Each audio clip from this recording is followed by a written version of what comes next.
Ir man labai smagu, kad šiandien pas mus svečiuose yra tikrai sena mano bičiulė, aš nebežinau kiek metų. Kažkaip nes didžiąją mano gyvenimo dalį aš dirbau televizijoje ir Jolita, tikriausiai atsimenat Jolitas, pasirodyk, yra iš vieno iš realybės šou projekto, atsimenat, ar ne? Atsimenat. Tai mes, tada aš buvau prodiuserė, ne to projekto. Jolita buvo dalyvė. Ir aš tai dabar tik neatsimenu, ar to realybės šou metu, ar kito, bet dirbant, kai vieną kartą supratau, kad einant į darbą, sąžinę reikia palikti namuose, tada kažkaip pagalvojau, kažin ar aš čia sėdžiu. Ir po to buvo daug metų visokių dalykų. Po to aš sekdavau Jolitą, nes ji buvo panirusi į labai tokius gilius vandenis ir netgi prašydavausi į susitikimus.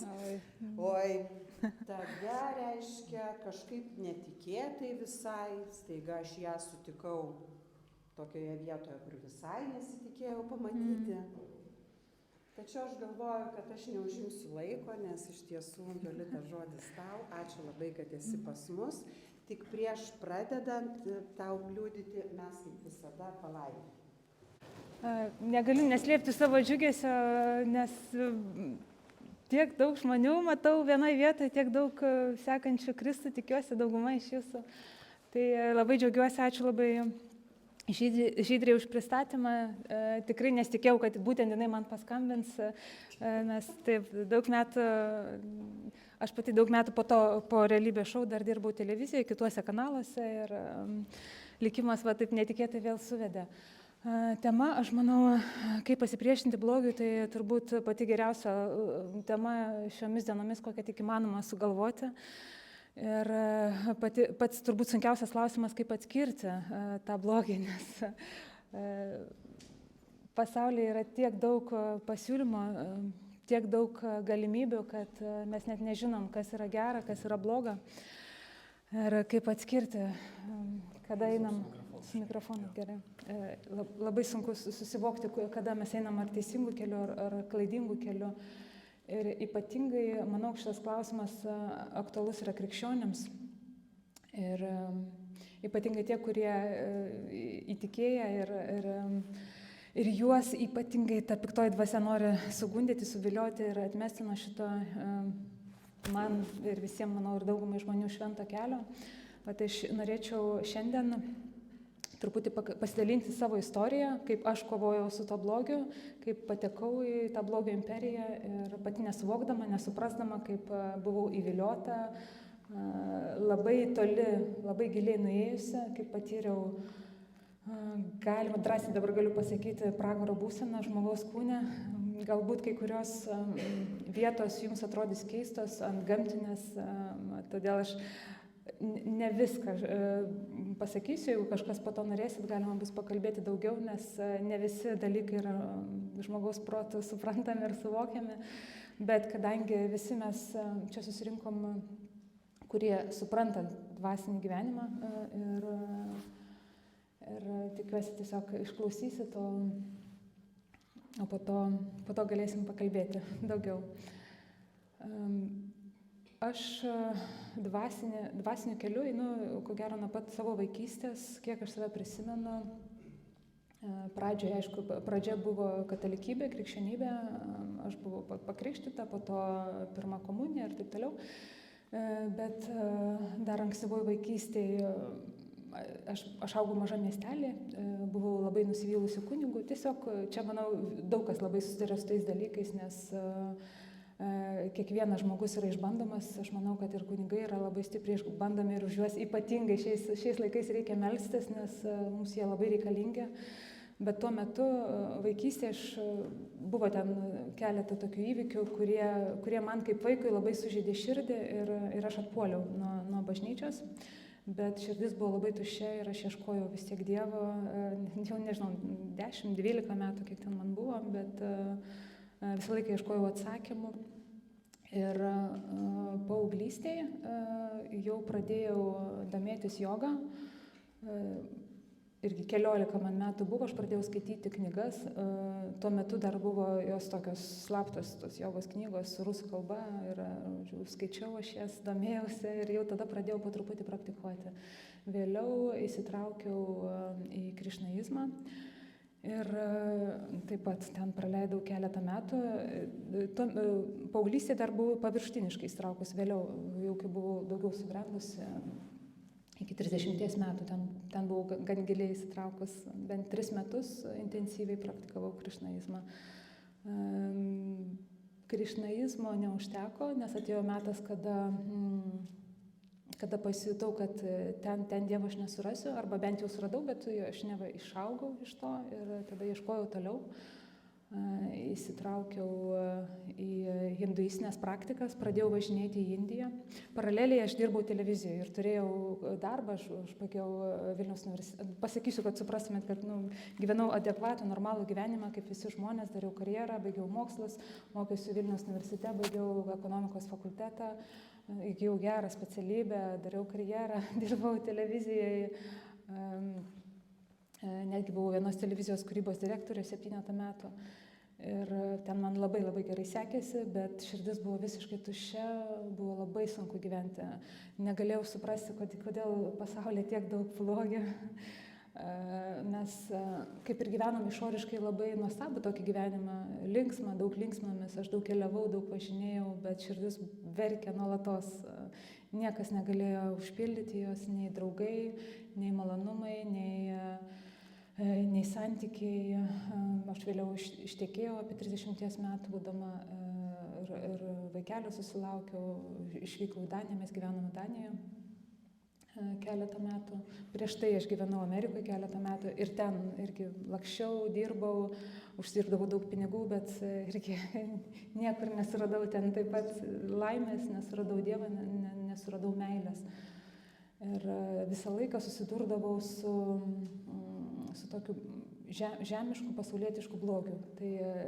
Tai žmonių širdžių šaltumu, tai kažkokiais tai bjauriais tokiais nemaloniais santykiais, tai pavydu, tai tiesiog labai daug buvo visokiausių išbandymų, kurių aš tiesiog negalėjau pakelti. Buvau labai jautrus žmogus ir vis tiek ieškojau prasmės. Pradėjau važinėti į Indiją, ten pradėjau mokytis įvairiausių praktikų pas įvairius indiškus mokytojas.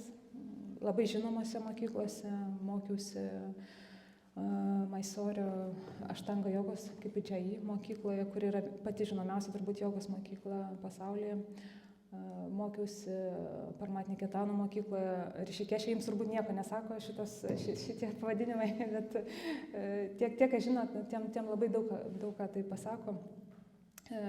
Ir daug kitų mokyklų mokiausi ir keliaudavau iš miesto į miestą, grįždavau į Vilnių, vėl čia dirbdavau, vėl pasimdavau mėnesį atostogų ir vėl važiuodavau, lakstydavau, važinėjau į Nepalą, keliavau po to, kadangi hinduizmas irgi neužpildė mano gyvenimo, nes atrodo, ten jau suradai kažkokią tai mistiką, kažkokią tai kitokį pasaulį, jau tas liūdesys, nes dar pridėsiu, kad nuo paauglystės, nuo vaikystės, galima sakyti, mane visą laiką kankino nerimo priepuoliai.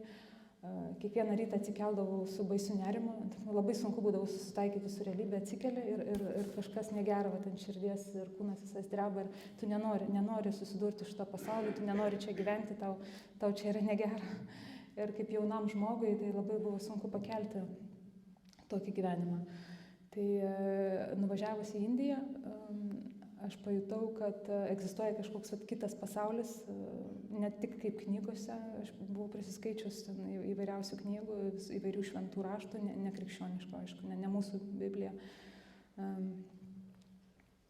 Bhagavad Gita ten ir įvairios knygos, įvairūs mokymai ir po to aš susidūriau realybėje su įvairiais jų vadinamais šventais žmonėmis, guru, mokytojais. Indijoje mane visur labai priimdavo išskėstom rankom, visur gyrė, visur pranašavo man labai didelę ateitį. Ir kur nukeliaudavau, ten visur mane pastatydavo į pirmą vietą, visi mokytojai sodindavo mane šalia savęs, sakydavo, kad aš esu vos ne svarbiausias žmogus ten per paskutinius 100 metų atkeliavusis į Indiją. Taip veikia šėtonas, puikiai žinot, jos gaudo žmogų ant puikybės. Ir aš per daug nepriimdavau tų komplimentų ir tiesiog norėdavau susitelkti į savo dvasinę praktiką, į visas dvasinės praktikas labai, taip sakyčiau, entuziastingai, su visa širdim labai giliai atsidėdavau.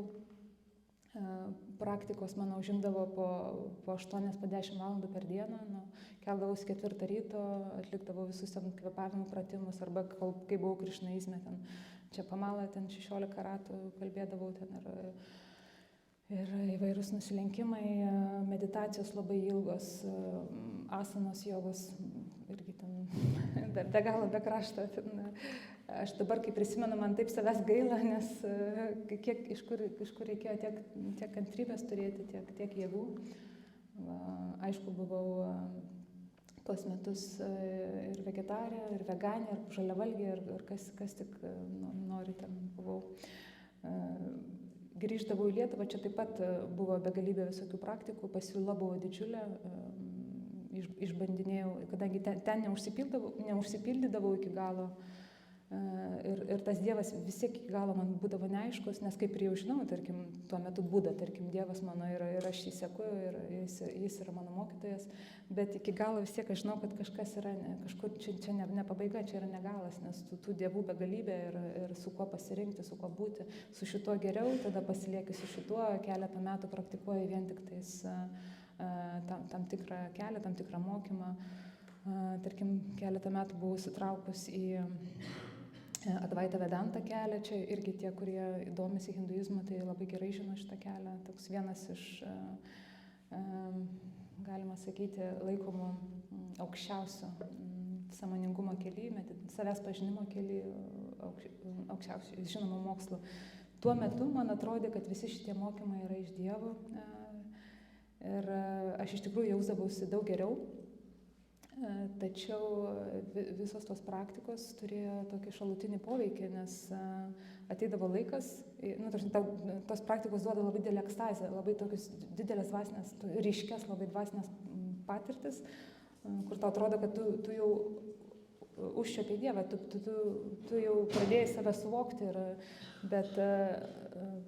bet ateidavo laikas, tarkim, kartą į savaitę, vėliau būdavo net kartą per dieną, po to jau prasidėjo nuolatinė būsena, kritimas į tokią labai baisią duobę, į tokią baisią tamsą. Ir tu nežinai, kas su tavim darosi, nežinai, iš kur ta tamsa, kas tas blogis, apie kurį mes šiandien darom, bet aš tuo metu tik visiškai nesuvokiau, kad aš turiu reikalų su tamsiuoju pasauliu, su piktosiom dvasiom, kad visas tas religijas, visas tas New Age praktikas, kad jas veda piktoji dvasia. Tuo metu man tai atrodė Dievas, kad aš taip pat nepasakiau, mes turėjau kolegę, su kuria dirbau kartu, jinai buvo iš Kerigio ir per ją su mumis kalbėdavo tam tikra dvasia.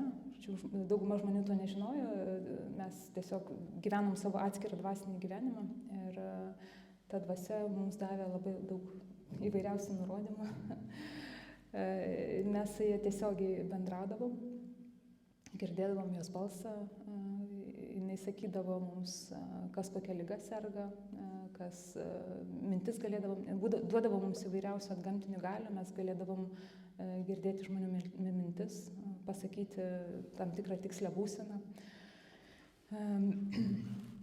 Mes įkūrėm savo mokyklą, įkūrėm savo taip vadinamą, dabar jau labai aiškiai galiu pasakyti, buvom įkūrę savo sektą. Tuo metu mums tai atrodė, kad tai yra šventas kelias, kad mes sekam Dievu ir Dievas mus veda. Ir dabar pas mus atkeliaus labai daug sekėjų, labai daug žmonių, kuriems reikia pagalbos ir mes juos visus išgelbėsim.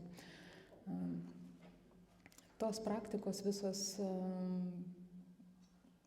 galbūt dar daugiau šiek tiek pavardinsiu, buvo ir reiki, buvo ir kvėpavimas, rebefingas, buvo ir medicina augalinė, nedaug, nes aš ten labai aiškiai iš karto ayahuasca vadinama, aš labai aiškiai supratau, kad tai ne mano kelias, ne mano, bet tuo metu dar nesupratau, kad tai yra irgi demoniška praktika. Va, ir mes įkūrėm ir YouTube kanalą, turėjau savo grupės Facebook'e, mus sekė daug žmonių, turėjom savo žmonės. Mūsų tas vadinamas kelias, kurį aš išmokau visų praktikų ir vėliau mes tapom mokytojais, kurie mokė žmonės sąmoningumo ir kvietėm žmonės, kurie tiesiog nori pažinti save arba kurie tiesiog jaučiasi blogai ir ateina pas mus ieškoti kažkokios tai pagalbos, tiek psichinės, tiek dvasinės, tiek fizinės pagalbos. Ir realiai mes padėdavom tiem žmonėm, laikinai aišku, nes vėliau, kai viskas baigėsi, viskas visiems sugrįžo atgal, dar su kaupu sugrįžo. Va, ir ta dvasia, kuri veikia per mus, labai traukė kitus žmonės, joje buvo labai stiprus magnetizmas, žmonės tiesiog būriais ateidavo pas mus į meditacijas, į mano jogos pamokas, ateidavo, netildavo, nebūdavo kur pasikloti kilimėlio, vis reikėdavo didesnės ir didesnės salės. Čia tam pasakoju, kad mastai, kad suprastumėt, koks didelis mastas yra tų dvasių veikimų, kaip jos stipriai veikia, kaip jos pritraukia žmonės ir kokiais metodais pritraukia. Tai mes buvom viso šito iniciatoriai ir patys to nesuprastami, galvodami, kad mes padedam žmonėm, realiai vedėm juos į labai baisią pražūtį. Ir mes taip mokėm žmonės, mes ne tik mokėm Lietuvoje, mes vežėm juos į vairias stovyklas, vežėm į Indiją, į Nepalą, į Tailandą, į paskutinę kelionę į Laosą buvo. Tai būdavo meditacinė stovykla, žmonės mumis medituodavo, darydavo jogos asanas, sportuodavo, jogą sportuodavo. Mes juos gydydavom ir neva jiems darydavosi geriau, bet aišku, tas gydymas buvo labai laikinas. Jie gaudavo tą ekstazę, gaudavo tokį laikiną pasveikimą, o po to vėl viskas sugrįždavo ir mes nežinodavom jau. Ir ta dvasia, kuris mums kalbėdavo, pradėjo kažkaip tai jau išsisukinėti ilgainiui, praėjo keli metai ir jinai pradėjo jau, arba pradėjo po truputį rodyti savo veidą, pradėjo suprasti, kad kažkas yra ne taip. Ir mūsų kelionės į Nepalą metu mes vežėm žmonių grupę, man pasidarė labai blogai, aš visiškai iškritau, man iškilo labai aukšta temperatūra ir aš negalėjau tos grupės vesti, mano kolegė ten vedė tą grupę. Ir būtent po tos kelionės, aš nežinau, kas atsitiko, tiesiog iki šiol aš spėlioju, tai aš manau, kad greičiausiai kažkas iš žmonių už mane meldėsi. Ir taip nuo tos kelionės prasidėjo mano atsivertimas. Atsivertimas užtruko dar, tik į priekį užbėgsiu dar gerus metus, bet tai jau buvo pirmi žingsniai. O žingsnis buvo toks, kad man po kiekvienos meditacijos, po kiekvieno kontakto, po kiekvieno bandymo kalbėti su ta dvasia, man pasidarydavo taip blogai, kad aš tiesiog negalėdavau pakelti ir aš nesuprasdavau, kas tai yra. Ta mano buvusi kolegė iš Keregė man aiškindavo, kad tai yra iš praeitų mano gyvenimo, ten kažkokios mano nuodėmės, kurias aš dabar turiu išpirkti ir taip toliau, arba tai yra kitų žmonių nuodėmės, kurios čia mes neva per save išvalom. Ten būdavo labai daug istorijų prigalvota, nes tos būtybės, kurios su mumis bendravo, jos yra labai protingos. Tai būtybės, kurios turi angelišką protą, nes puikiai žinom, kad puolusios dvasios yra buvę angelai ir Dievas to proto neatėmė ir jos yra labai protingos ir jų protas yra daug kartų už žmogų stipresnis, dėl to su jom geriau nesiginčyti, iš vis neiti į jokį kontaktą, nes jos vis tiek apgaus ir pralaimės iš toj kovoje, čia tik Dievas gali toj kovoje laimėti. Tai po tos kelionės į Nepalą man laipsniškai prasidėjo vis blogėti ir kiekvieną savaitę vis blogyn, aš nebegalėdavau jų vesti jogos pamokų. Ir taip dar aš pratempiau iki vasario mėnesio, nes rudenį mes išvažiavom, iki vasario mėnesio šiaip ne taip pratempiau. Ir viskas aplinkui griūvo, santykiai visi griūdavo, su artimaisiais žmonėm santykiai labai pašlijo, nors mes nešėm harmoniją ir mes čia tokie geri buvom ir čia pas mus vien tik tai meilė ir visi ateidavo į meditacijas ir visi sėdėdavo meilė ir ekstazija, o pasibaigė meditacija ir visi kaip pjaunasi kaip šunys. Ir nesuprasdavom, kodėl taip vyksta, nes ir jausdavau, kad ir manyje erzulys kyla iš niekur ir kažkas čia yra negerai. Va, ir tuomet mes išvažiavom Laosą. Ir ačiū Dievui, kad tikrai ačiū Dievui per Laosą prasidėjo korona. Tai ta korona realiai sustabdė visą mūsų biznį. Aš dabar taip galiu drąsiai pavadinti visą mūsų sektos veiklą. Ir dabar aišku juokinga, bet tuo metu buvo tikrai labai nejuokinga. Ir po Laoso, irgi Laose man buvo labai blogai, aš grįžau, mus parsiuntė kelias dienas anksčiau, stovyklos nepavyko užbaigti, nors mes ten važiavom visišką rojų, viskas buvo labai gražiai suorganizuota, aš ten turėjau gebėjimų organizuoti, tai ten tiesiog buvom padarę rojų žmonėms, bet kas iš to, kad išorė rojus, bet viduj pas visus virė visiškas pragaras ir visi džiaugiasi, kad mus išsiuntė į Lietuvą. Grįžus mums teko užsidaryti karantinę, izoliuotis mums teko 2 savaitės ir mes su nieko negalėjom bendrauti. Aš viena turėjau irgi savo kambarį užsidaryti. Ir tos 2 savaitės, ko gero, buvo ta pati baisiausia dalis, nuo kurios prasidėjo tas mano atsivertimas ir kartu ta baisioji agonija, nes pati agonija, pats baisiausias pragaras tęsiasi 5 mėnesius. Dabar tai atrodo labai trumpas laikas, bet tuo metu tai atrodė absoliuti amžinybė. Tai aš grįžau, užsidariau tarp 4 sienų ir prasidėjo tokie draskymai iš vidaus, tokia sielos agonija, kurios neįmanoma jokiais žodžiais nupasakoti, jokia kalba neiškalbėsi, nes tai yra dalykas, kurio tu nelinkėtum jokiam baisiausiam, blogiausiam šios planetos žmogui, kuris ten koks nors yra baisiausias žudikas, tu turi jam tokios būsenos nelinkėtum, nes aš tik dabar po atsivertimo aš tik tai supratau, kad Dievas leido pajusti lašelį tos tikros pragaro būsenos, kad realiai pragaras ir yra ta atskirtis nuo Dievo, ta baisi agonija ir yra tai, kad tu esi visiškai atitrūkęs nuo Dievo. Ir aš manau, kad aš tik mažą lašelį paragavau, nes turbūt nei kūnas, nei protas, nei psichika nebūtų ištvėrusi, jeigu daugiau būtų leidęs Dievas pajusti. Nes Dievas labai viską išmintingai sutvarkęs. Tai dabar man, aišku, sunku prisiminus suprasti, kaip aš išgyvenau, bet taip pat, ko gero, Dievas davė ir jėgų, nes aš tuo metu net nežinojau, kas vyksta, aš nežinojau, kad aš turiu reikalą su pragaru, su piktąja dvasia. Aš vis dar ieškojau savo tos būsenos, kurią aš anksčiau patirdavau, tas gilias labai ekstazės. Aš gal truputį dar įsiterpsiu, nes nepapasakojau, kad New Age, kurį aš praktikavau, visas tas religijas kartu ir tas visas praktikas, aš jas tiesiog bendrai vadinu New Age, tai yra visos praktikos, kurios nėra krikščionybė. Tos būsenos, jos turi įvairius pavadinimus, kaip pabudimas, kaip satori būsena, jos laikomas labai nušvitimas, jos yra laikomas labai aukšto lygio būsenos ir jas patiria tik vienetai.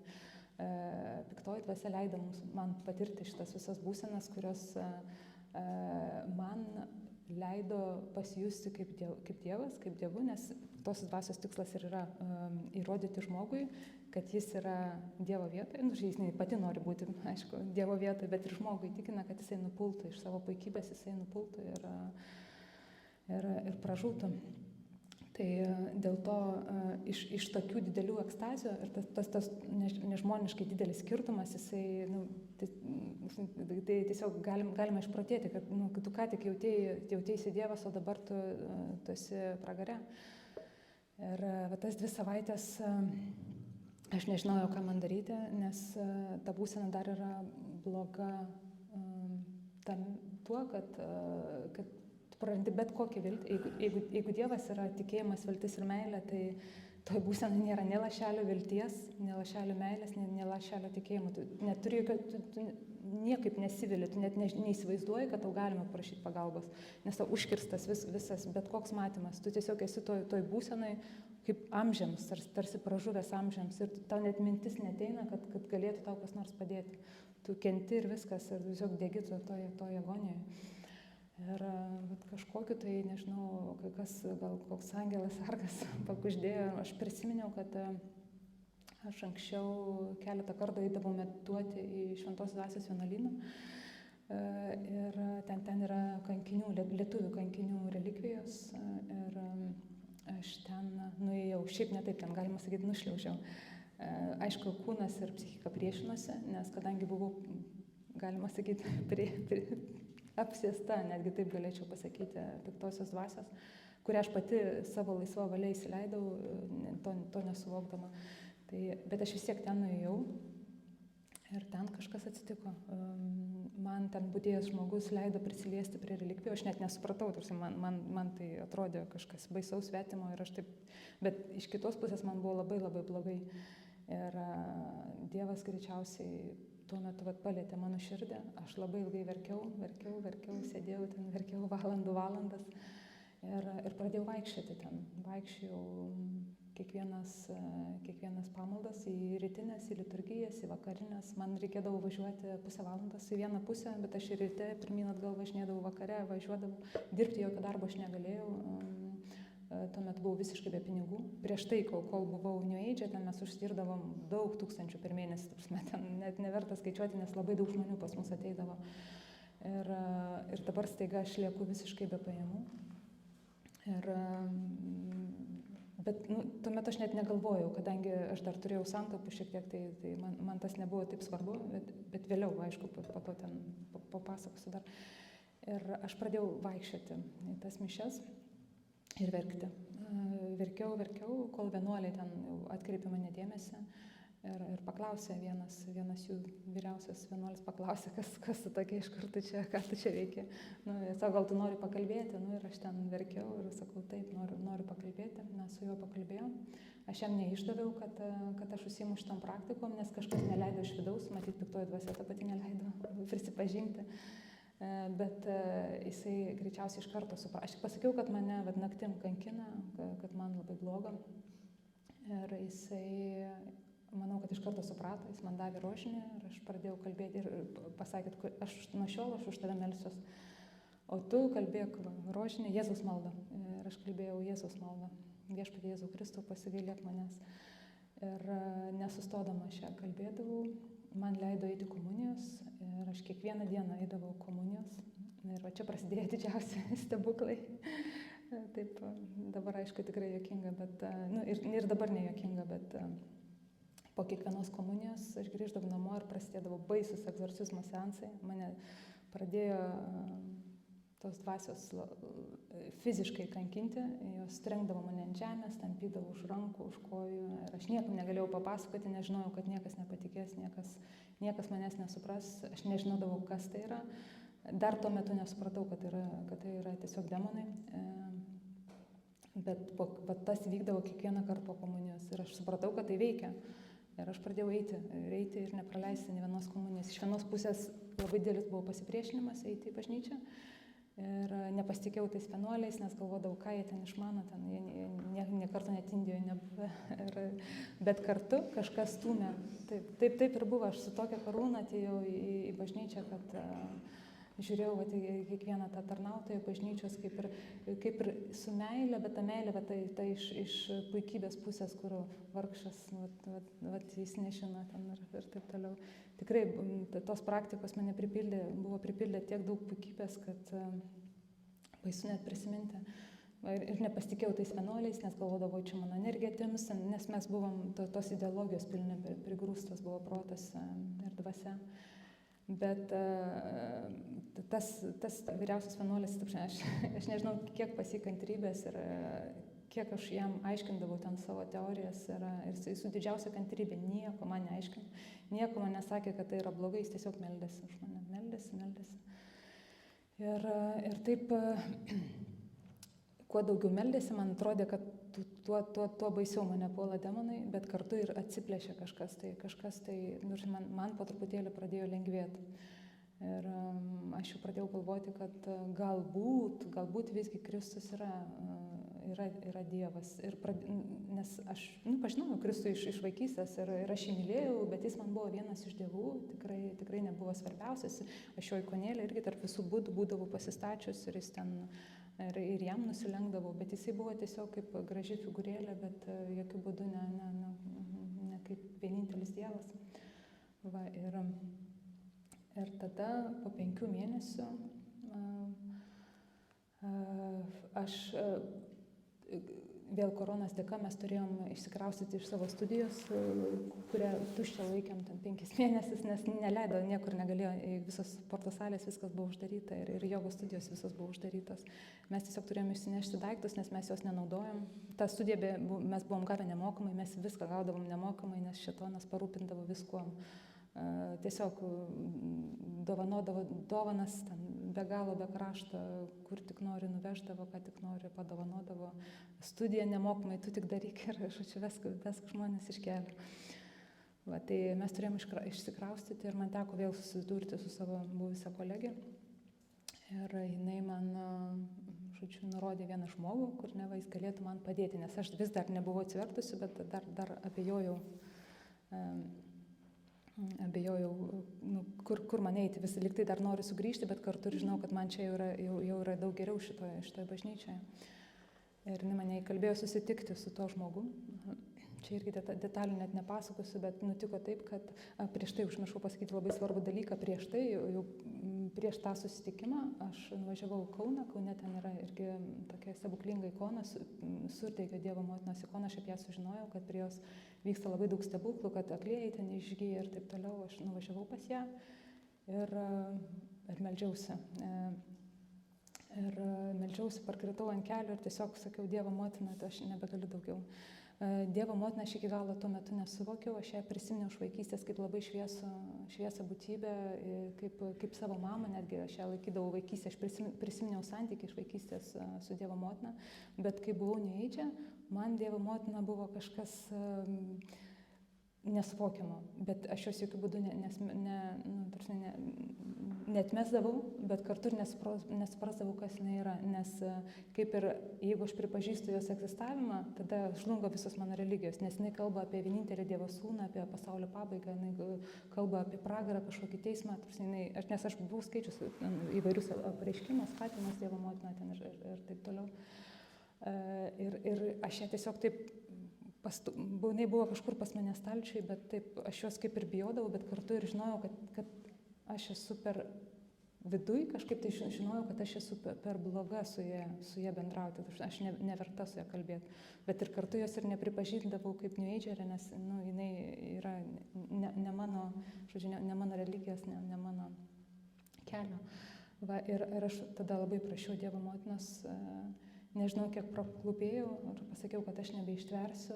Mama, sakau, padėk man, nes tie visi draskimai, tie mėtymai, dabar aišku, taip paprastai kalbu, bet tuo metu tai buvo baisiausias košmaras. Ir aš nuvažiuodavau, tarkim, pas tėvus, aš pajusdavau, jie irgi nieko nežinojo, bet aš pajusdavau, kad jau ateina, kad jau tuoj pradės mane ten tasyti, draskyti, aš nubėgdavau kambarį, užsidarydavau ir ten prasidėdavo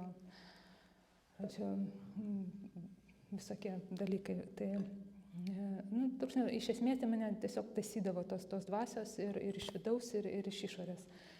Ir tada parašiau labai Dievo motinas, kad jinai mane iš to ištrauktų, išgelbėtų. Ir tada labai greitai viskas prasidėjo. Mus iškvietė tą salę susitvarkyti ir tada man pasiūlė sutikti su tuo šarlatanu, aš taip jį dabar galiu pavadinti. Ir aš manau, kad Dievo motinas organizavo tą susitikimą, nes aš susitikau su to žmogum, ten irgi detalių nepasakosiu, bet iš esmės tas žmogus, Dievo motina kažkaip tai per jį atidavė, iš manęs pasiėmė tai, kas mane buvo apsėdę. Tiesiog jisai, kai atėjo, jis pasiėmė tai, kas jam priklauso. Ir kai tik tais jisai uždarė duris, aš atsisėdau ant sofos ir viskas man tarsi maišą nuo galvos nuėmė. Tiesiog tarsi atsivėrė pasaulis, aš nežinau, tiesiog kas pradėjo darytis, bet aš viską pradėjau suvokti ir labai aiškiai supratau, kad visi keliai, kuriuos aš ten tas 20 metų, netgi daugiau negu 20 metų siekiau ir ėjau, viskas buvo piktoji dvasia. Piktoji dvasia vedė mane vis tolyn ir tolyn nuo tikrojo Dievo, labai aiškiai pamačiau ir tada, sėdėdama, supratau, kad Kristus yra tikras Dievas, viskas surasta, tai buvo, atsiprašau. Ir tai buvo toks stebuklas, kurį aš nemoku papasakoti, kur čia ką tik mane tąsė, o čia viskas nušluoja visą tavo protą, tavo sąmonę, visas tavo patirtis. Ir atėjo tas, kuris yra tikras, kuris tu ten tiek daug metų praktikavai kažkokią tai meilę, įsivaizduojamą, meilės imitaciją, kaip dabar galime pasakyti, o dabar atėjo Kristus ir tiesiog vieno ypu nušlavė visus metus, viską nušlavė. Tiesiog aš sėdėjau ir pragavusi labai mažą kruopelytę Kristaus meilės, nes mano tuo metu širdis turbūt negalėjo priimti iš viso Kristaus meilės, nes buvo labai dar užtemdyta visko. Bet tiek, kiek jis man leido pajusti, aš supratau, kad tai yra absoliučiai nesulyginami dalykai. Ir tai, kad aš nesuvokiau, kad Kristus yra Dievas, nes jisai pats to man net neparodė, nes jam to net nereikia rodyti.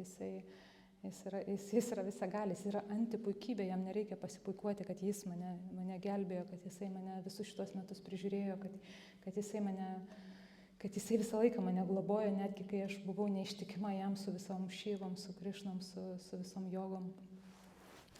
Ir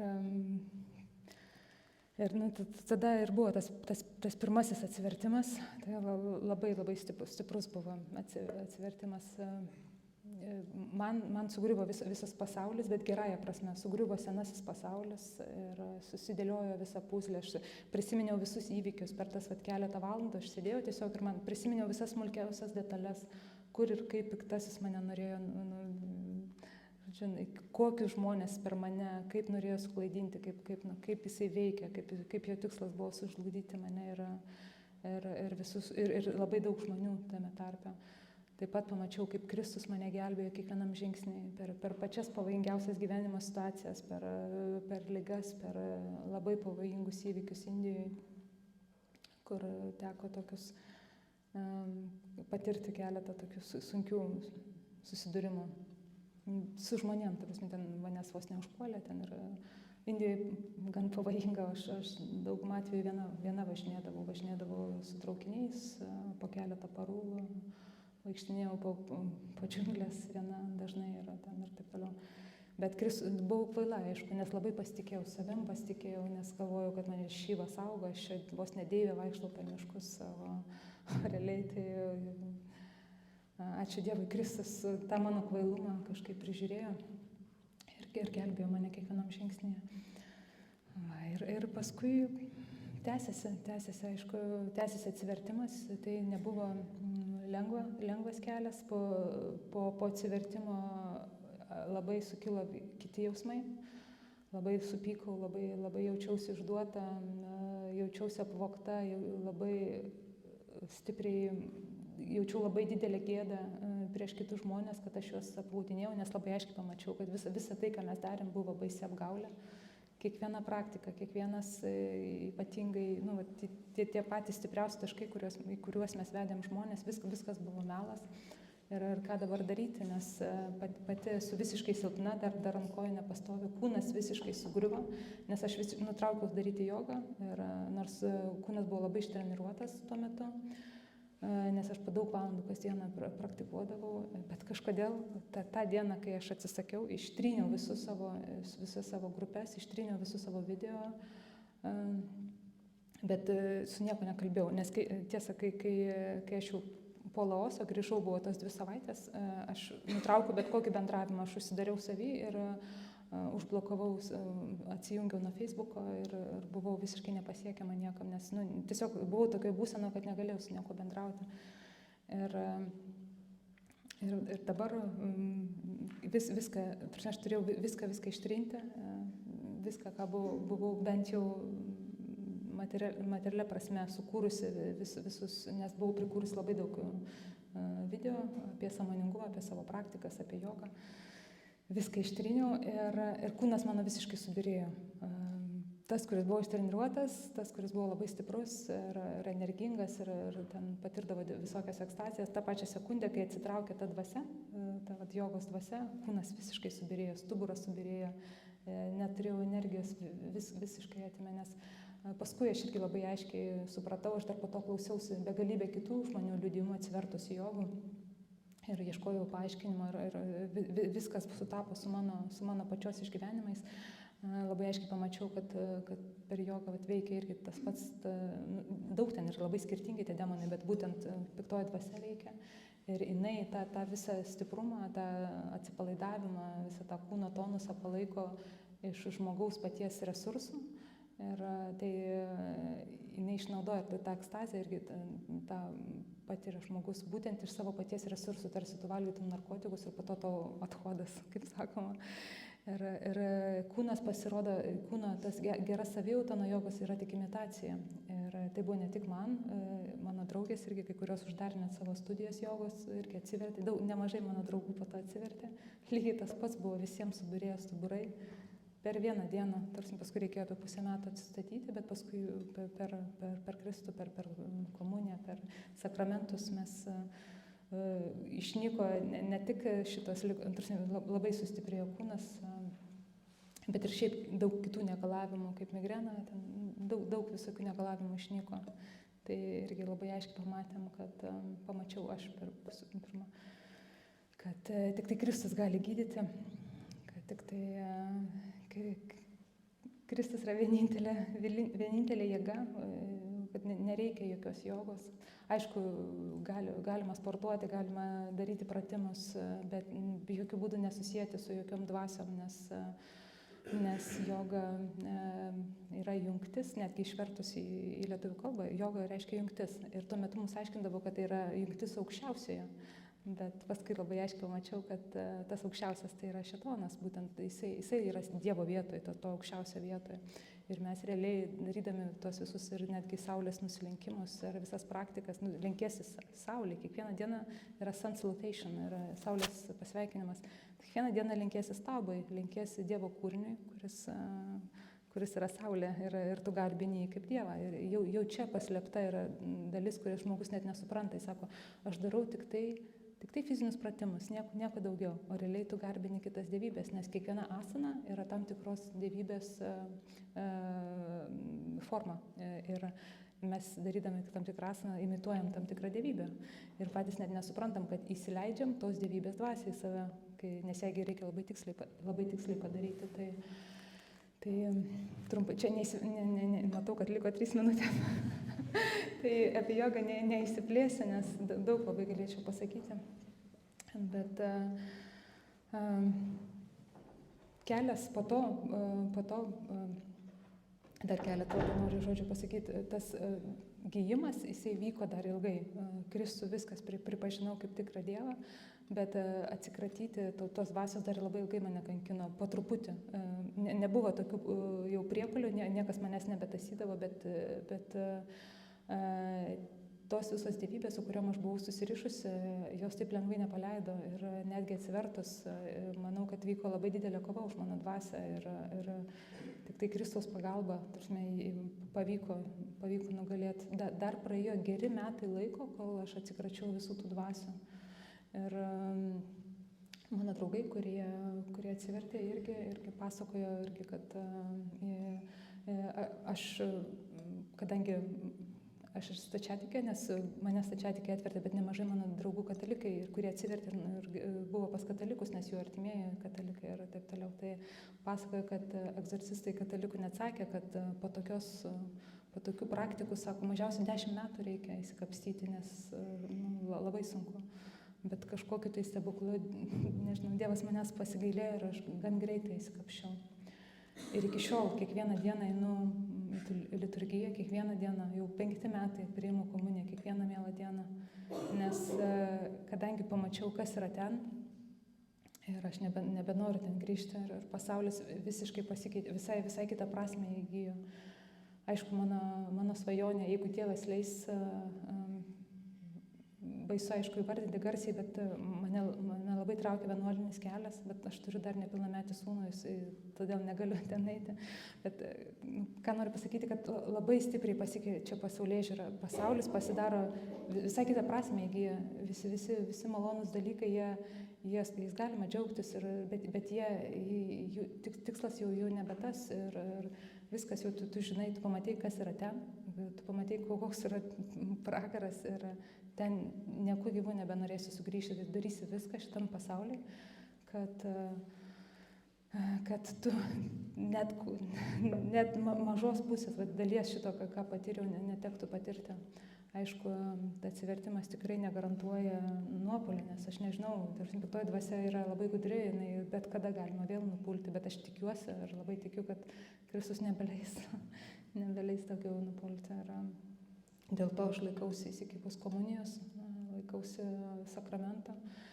Dievo motinas kiekvieną dieną prašau pagalbos ir toliau ir stengiuosi kiek įmanoma išlikti krikščionim, nors vis dar jaučiuosi neverta šito vardo, nes tik krikščionybė aš pamačiau, kiek daug nuodėmingumo, kiek daug puikybės, kai ten galvojau, kad esu beveik šventa, beveik nušvitusi, čia Dievas pažadino ir parodė, kad esu pragaro dugne, daug blogesnė už visus savo mokinius, už visus tos žmonės, kuriuos aš vedžiau. Va, laikas jau mano pasibaigė. Nežinau, gal kažkas dar kažkokio klausimą norit, ar jau viskas paklausta.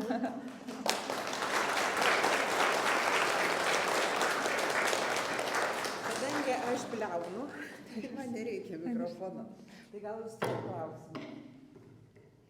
Kur susitikote su Žydre? Ar buvo kažkoks taškas jogos studijoje, kažkas kitas? Aš dabar, kol Jolita kalbėjo, aš tikiuosi, tu nebūsi prieš, tiesiog aš praskrolinau Messengeryje mūsų susirašinėjimus. Tai žodžiu, taip, prašau. Reiškia, birželio 6 do 18. Aš rašau Jolitai. Laba mieloji, senokai seku tavo gerasias veiklas. Ką ten veiklas, gyvenimo būdą. Matau, organizuoju susitikimus pirmadieniais, trečiadieniais. Šiandien tai negalėsiu, o pirmadienį gal ir prisijungčiau. Nors visai neturiu supratimo, ką jūs ten veikiat. Čia New Age'as visų. Tu man pasakyk, ar tokia nesupranta, čia priimsit ir ką turėčiau žinoti prieš ateidama. Jolita man atrašo. Sveikutė, žinoma, nereikia tau nieko suprasti. Kuo mažiau supranti, tuo geriau. Mažiau protas analizuoja ir lygina. Lengviau ramybės būseną suvokti. Tada aš jau prie žemiškų reikalų. Dėkui, reikia kažkokios specialios aprangos. Jolita man atrašo. Nereikia, kad patogu būtų sėdėti žiūrėti. Praėjo kelios dienos. Tada aš ten vėl rašau, ir žodžiu. Ir paskui jau ten gruodžio mėnesį, tų pačių do 18, aš vėl rašau. Laba, niekaip nesusiruošiu pas tave. Bet tikrai subręsiu tam. O dabar noriu paklausti. Žodžiu, ten kažkoks buvo mokytojas, Artūras atvažiavęs, ar testinį, ar galima tik vieną.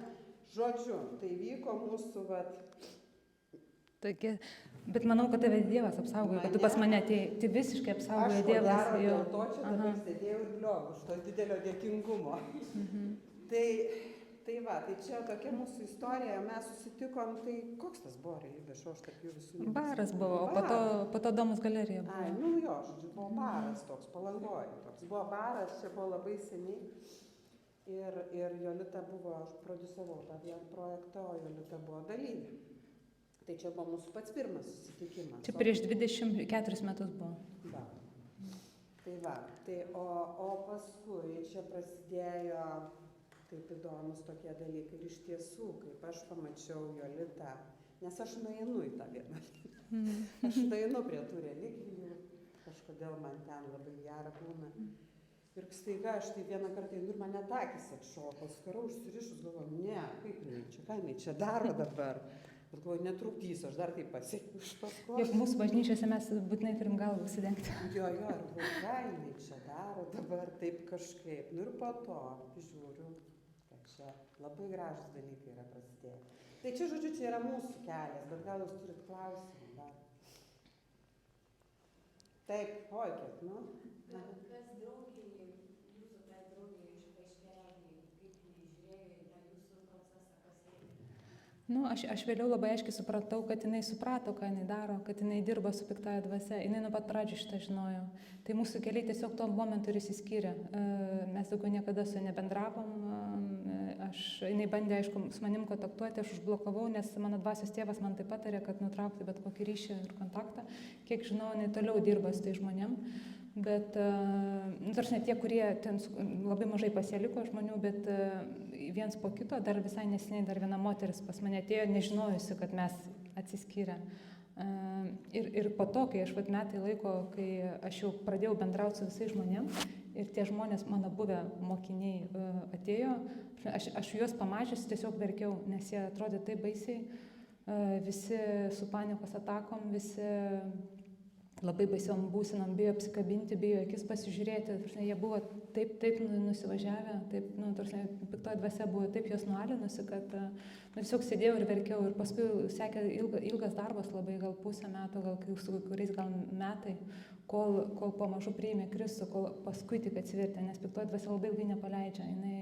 Kad, aišku, visiems buvo labai didelis šokas, kad aš atsiverčiau, kaip tai nesąmonė. Ir mes norim būti tavęs tokios, kokia tu buvai, nes tu dabar į žmogų nepanaši, tu dabar čia kažkokia tai nuolanki, ten dar kažkokia, aišku, dar vis dar nenuolanki, bet vis tiek labai stiprus skirtumas buvo ir jie negalėjo patikėti. Bet po to, po truputį, dvasia, šventoji jau dvasia, manau, kad po truputį sušildė širdis ir paskui pas visus įvyko atsivertimai, dauguma, kas katalikai, tai priėmė sutvirtinimą, sakramentus netgi, tikrai pokyčiai, tai čia yra nesuvokiami, čia šlovė Dievui per amžius, tiek, kiek daug gerų darbų po to jis padarė mums.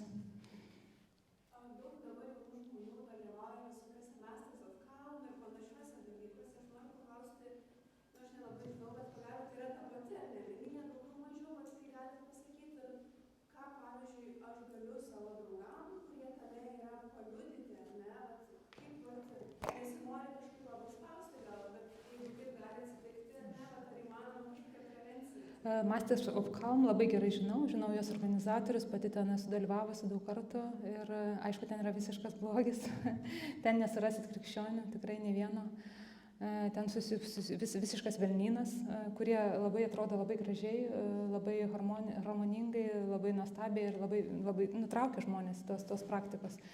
Bet ką pasakyti kitiem, tai turbūt reikia įrašus liudijimus siųsti, nes kai aš tuo metu buvau New Age ir man keletą žmonių bandė, irgi man krikščionis bandė su manim kontaktuoti ir kunigas, ir ypatingai kunigų, atsiprašau, kunigų neklausiau, nes man nedarė visiškai įtakos. Man buvo nebent įdomus žmogus, kuris tą pačią patirtį patyręs, ir tada, kai aš pamačiau liudijimą, jau aš tampė tie velniai ir aš pamačiau liudijimą vieno jogo, kuris buvo labai panašų kelią praėjus kaip aš ir aš jį sekiau anksčiau ir aš jį žinojau ir paklausiau aš jo video ir man tada pradėjo širdis jau, protas pradėjo dasikasti iki širdies, nes kunigai tik moralizuodavo, jie teisingai darė, viską teisingai darė, bet protui atrodo, kad jis niekada nepraktikavo jogos, jisai nežino to. Tai galbūt reikėtų, kad kažkokių liudijimų, nes liudijimų yra labai daug, ne tik mano, yra begalybė, anglų kalba labai daug liudijimų, pasaulyje labai gerai žinomų jogų, ne tik jogų, bet ten ir įvairių egzorcistų, New Agerių atsivertusių, tai duoti paklausyti jų liudijimus. Čia Nežinau.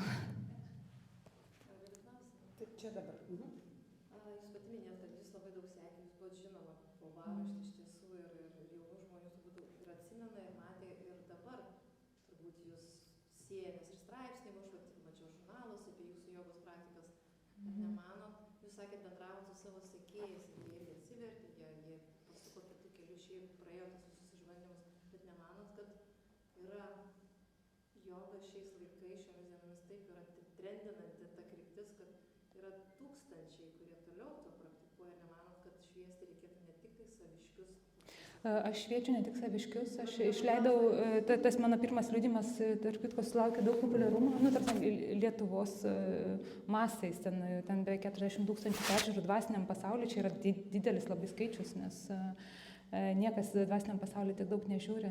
Ir aš realiai pradėjau kalbėti tik tais nuo rugpjūčio šio, nes daug metų, 4 metus aš negalėjau kalbėti ir mano dvasios tėvas manęs nelaimino, nes aš jaučiausi per silpna, per mažai žinanti apie krikščionybę.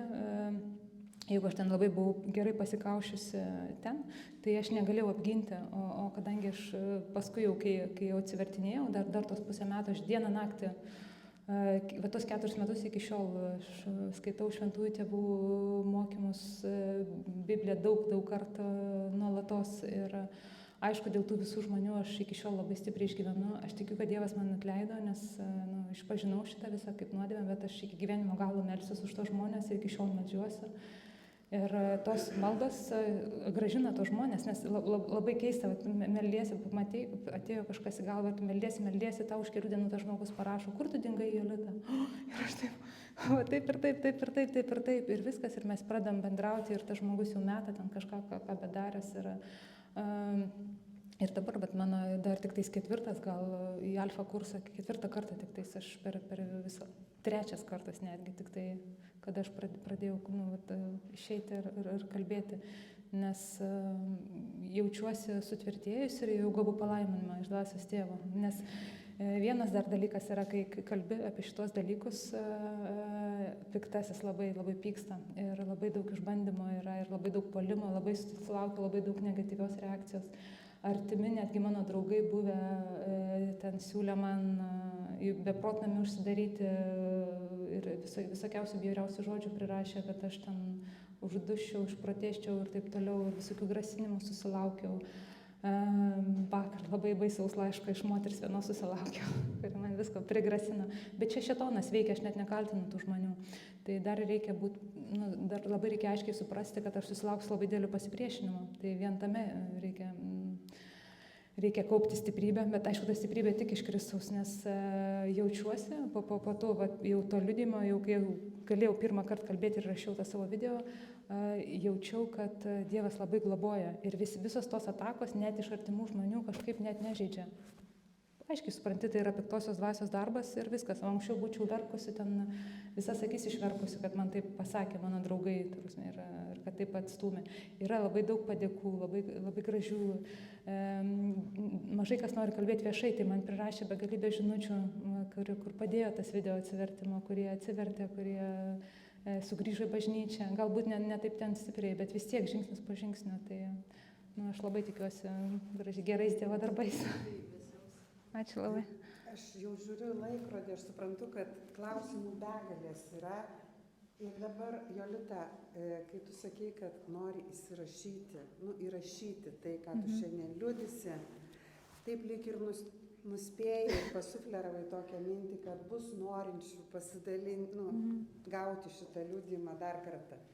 Paklausyti arba su kolegomis pasidalinti. Ar pasidalinsi su mumis? Būtinai, žinoma, jo. Aš žydriai persisiu. O aš duosiu arba neduosiu. Gerai. Ačiū Jums labai ačiū. Labai ačiū, kad išklausėte.